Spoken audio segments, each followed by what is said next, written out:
দেখুন খারকুন বাটা দিয়েছি, কচুর ফুল দিয়ে শুটকি মাছ দিয়ে করেছি, পুঁটি মাছের চচ্চড়ি করেছি, আমড়া দিয়ে টক ডাল করেছি, লেবু লঙ্কা লবণ দিয়েছি।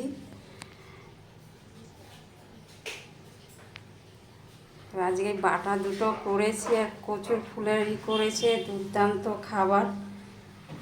আপনারা পারলে এরকমভাবে করে খাবেন। আমি তার আগে একবার ভিডিওতে দেখিয়ে দিয়েছি কিভাবে করেছি।